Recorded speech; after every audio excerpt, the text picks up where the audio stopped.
At the end of the day, the United States is prepared to engage and has always been prepared to engage with Iran. As far as the topic of those discussions and what the agenda needs to be, look, I think in order for talks to actually lead to something meaningful, they will have to include certain things. And that includes the range of their ballistic missiles. That includes their sponsorship of terrorist organizations across the region. That includes the nuclear program, and that includes the treatment of their own people. Sponsoring terrorism, sponsoring all these proxy groups around the world, exporting, as they call it, their revolution.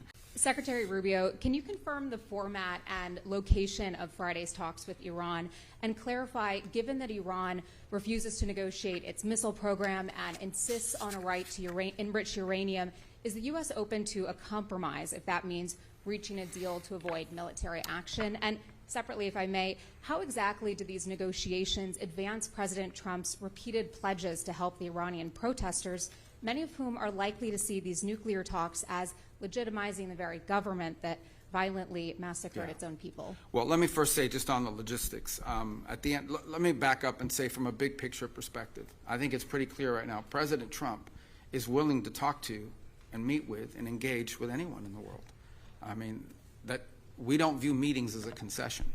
We don't view meetings as even legitimization. It is our willingness to sit and listen and talk to anyone, any adversary, any ally, obviously, but anyone around the world. And so the president's always been open to that. He showed that in the first administration, and he's showing it again now. And so I think if there's an opportunity to engage directly with counterparts in the Iranian regime, the United States would be open to that, and that's what we're open to. We thought we had an established forum that had been agreed to in Turkey. It was put together by a number of partners who wanted to attend and be a part of it. I saw conflicting reports yesterday from the Iranian side saying that they had not agreed to that.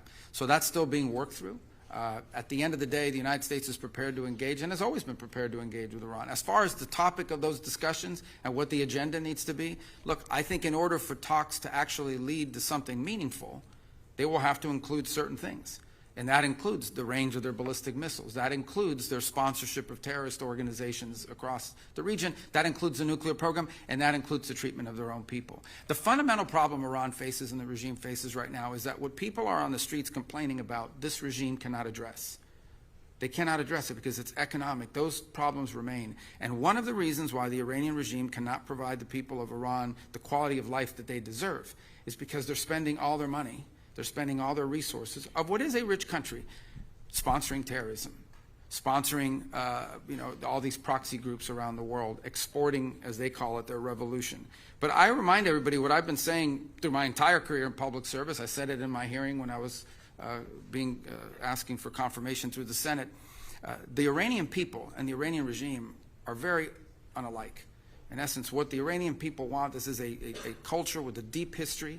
These are people that are the leadership of Iran at the clerical level does not reflect the people of Iran. I know of no other country where there's a bigger difference between the people that lead the country and the people who live there. And so our hope resides in that. As far as the president's views on the way protesters were treated, he was very clear about it. And as you saw, part of what the president said publicly prevented mass executions that were being planned and we're on the precipice of. And obviously beyond that, the president retains a number of options to how he responds to that and future events. But as far as the talks are concerned, I think the Iranians had agreed to a certain format. For whatever reason, it's changed in their system or what have you. We'll see if we can get back to the right place. But the United States is prepared to meet with them. I think it was scheduled for Friday. Steve is ready to go. He'll be prepared for that. If the Iranians want to meet, we're ready. They've expressed an interest in meeting and talking. If they change their mind, we're fine with that too. We'd prefer to meet and talk.